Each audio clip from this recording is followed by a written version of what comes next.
Has a little bit of tannic wood though at the end, just a little bit, but not too abrasive. No, no. Yeah.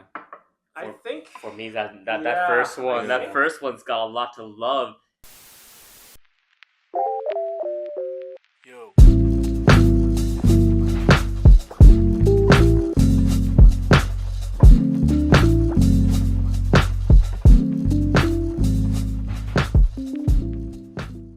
Alright, welcome to SF Whisky, guys.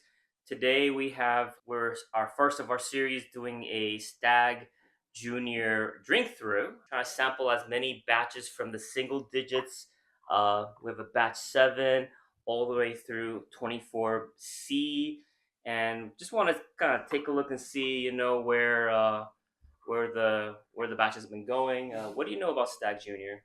Well, one of the more hyped products from Buffalo Trace. But for good reason. I think that, it does have its merits. And I think this series would be a good comparison between, some of the newer batches that have been released versus some of the older ones. And we'll see how, consistency-wise, things have either stayed the same or evolved over time. So I think that'll be a pretty interesting little dive. Some people have said the newer stuff are just not as good as some of the older batches, right? Yeah, or like not as consistent year after year, right? Yeah.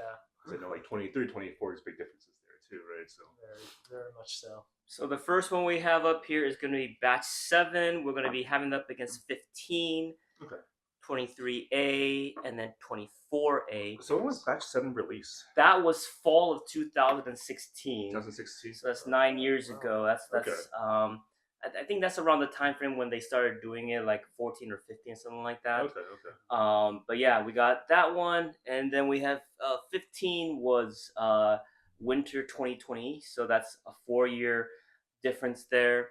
And then 23A was coming in at 2023, and then 2024 is obviously the the last year there. So it's nice little 4-4, 3-year kind of a. Well, let's try the first one then, right? Yeah. Let's dive into it. 2016. 2016. Batch 7. All right, coming in at what, 130 proof on the dot. Yeah, they're all around 130s. They hover around there. Oh, that cherry note. Oh, okay. Yeah. That's what I've always associated as the profile for Stagg Jr, like the cherry note. It's not that stringent on the nose too. There's a hint of bite though on the nose. There's a hint of bite, but not as much as like some of the newer stuff. I feel like has more of an acetone on the nose. Yeah. Okay. Okay. All right, let's go in. Some saltiness on that one. Salted peanuts. Yeah. But there's a hint of sweetness as well. Oh, there's plenty. It's well balanced there. Very sweet. Actually, it is well balanced. Dare I say, some Stagg batches that I've had, like some of the newer batches, they're very hot. They're very. That's what I'm saying. Yeah, Like, this one's not hot. This is more. There's a hint of spice, but it kind of just tickles you. It mellows out a little bit. Which I like. And it gives way to that sweetness that you're used to. A lot of like cherry. Well, the newer stuff doesn't have a lot of that saltedness that we just got too, right? Because the first thing I got was like, oh, salted peanuts. Yeah. Right? Has a little bit of tannic wood though at the end, just a little bit, but not too abrasive. No. Not like an acetone in your nose kind of situation. No, but that's a nice strong one. I mean, coming in at like, these are what, sub $200 bottles. What do they usually go for these things? About. We can find it in the wild. We find one in the wild nowadays. They're probably asking close, if not a little slightly north of 200. Okay. But I assume these older ones probably like a lot more. These older ones, they used to be very cheap. Yeah. I mean, like the prices for them now. The prices for them now are a lot more expensive. Yeah. But the retail for them used to be a lot cheaper. I can see why. I can see why back in the day, like when these things were first introduced in 2014, 15-ish. Yeah.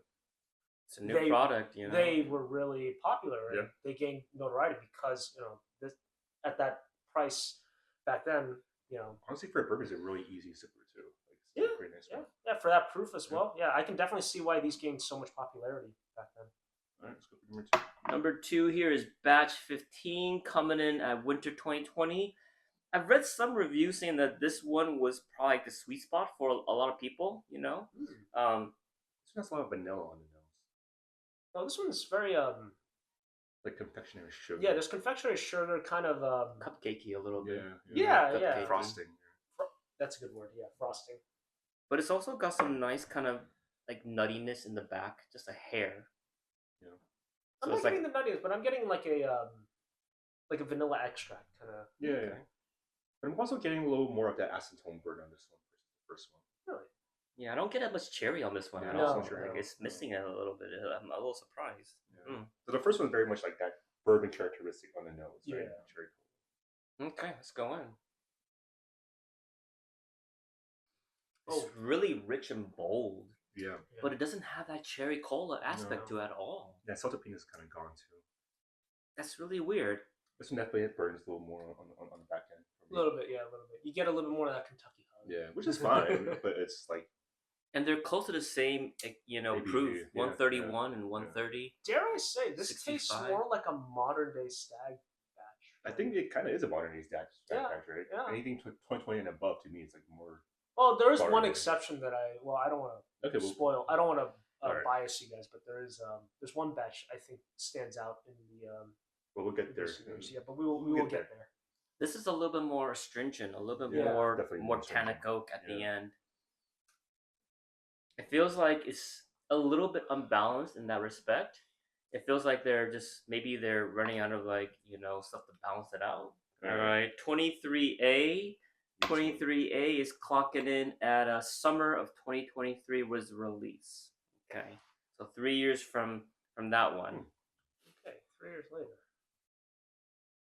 I get a hair from that cherry, a little bit of that nuttiness. I'm getting a lot more of astringency on this one, if I'm being Yeah, honest. I do get some information. I don't know if that's from the if that's like alcohol astringency or just like harshness that Is it me or do you get some like oakiness on this one too? That's what I would see on this one. get Windex. There's it's earthy. It's earthy. Yeah, earthy. It's earthy. There's an earthiness on this one, bordering on mushroom that I didn't get on either of these. These Yeah. are two very very classic bourbony. But we're splitting hairs a little bit because Yeah, it's still It's still in that same profile, but the first one definitely stood on that cherry color aspect. and that's what I've always associated with Stagg Juniors. Yeah. Alright, let's go for a taste on this one.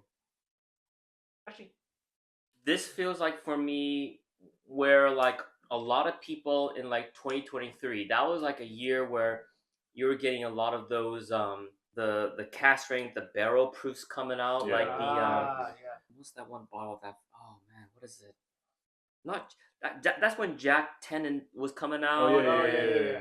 Elijah Craig barrel Elijah proof was Craig, yeah. getting really famous. This tastes like that profile actually. It does.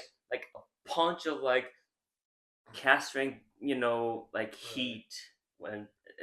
I'm not sure if it was because of that or but that the proof is like the same as the first two, right? But so to me, it's like I don't mind high proof, right? Mhm. But if you can make it taste like less than what the proof is, Yeah. right? To me, it's a really well balanced product at that point, right? Before we go to 4, let's go ahead and re-nose the first 3. I want your idea about which one do you like the most.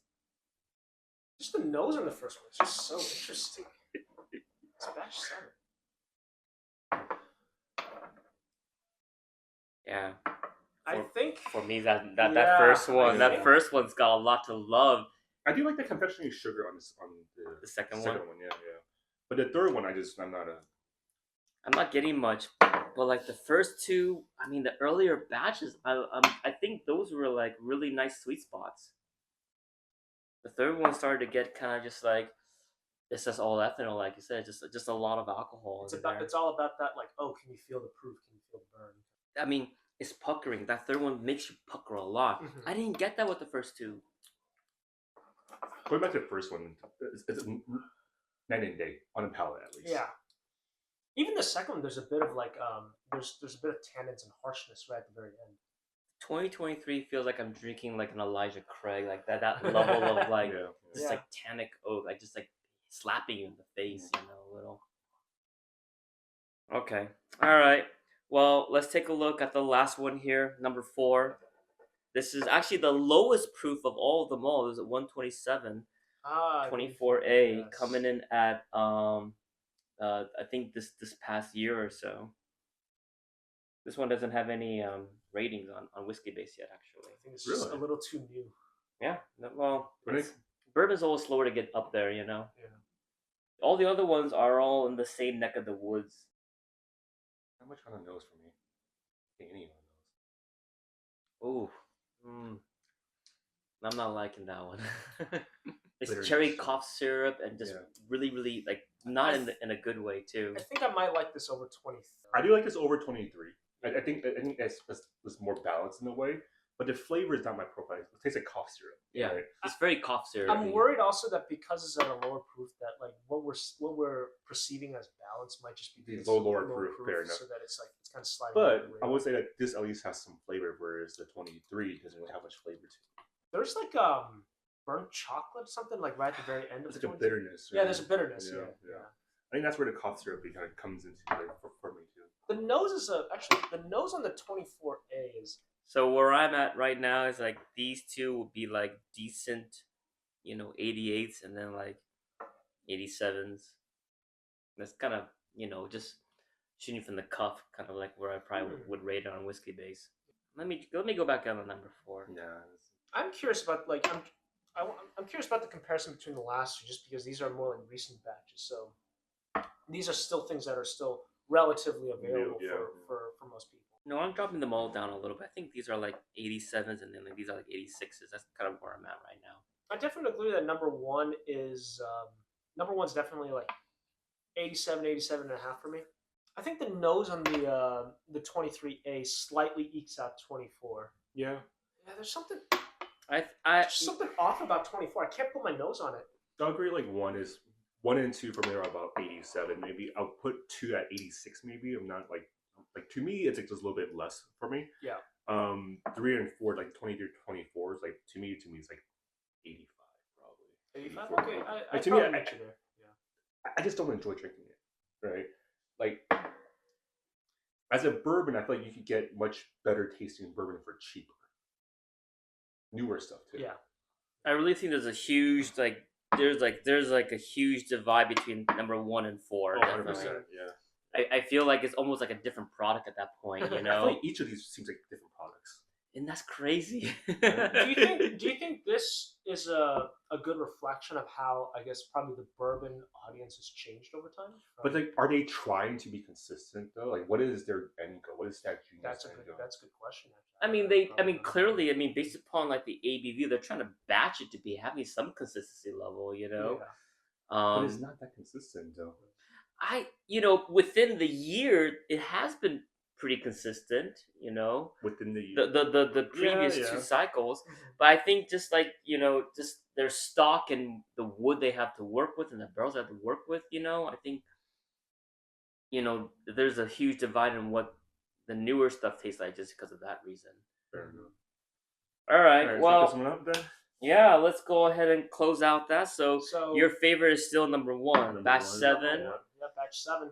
And the least favorite was number 4, batch 23, Regrettably so. 24A. Regrettably I think my least favorite was 23. Really? That I one? think Oh, 23 I is- went no. I I want. think 23's opened up a little bit. You think so? Yeah. I like the nose on 23. Nose, they're both very, very nondescript to me. I think 23 ekes out just a little bit. It's got a hair bit more richness to it than 24. I feel 24 is definitely very, very muted on the nose. Really on the palate, number 4 is just caustic. Oh, I think 23 is just like there's no flavor to it at all. Yeah, but at least it feels like there's something. 24 just feels like somebody dialed down everything. Oh, man. But is that the proof though? Like you were saying, right? I guess, but Yeah. No, that's true. Yeah. I mean, like to me, like they're both not my favorite, right? Mhm. I'm not gonna grab either one of them, but yeah, All but right. there's just a bitterness in the 24. Yeah. So the earlier batches, hands down, Yeah. were like the Like- winners there. All right. just gonna try this again. Somewhere Well, else. we will close this series out and open up the next style. Okay. Cheers to you guys.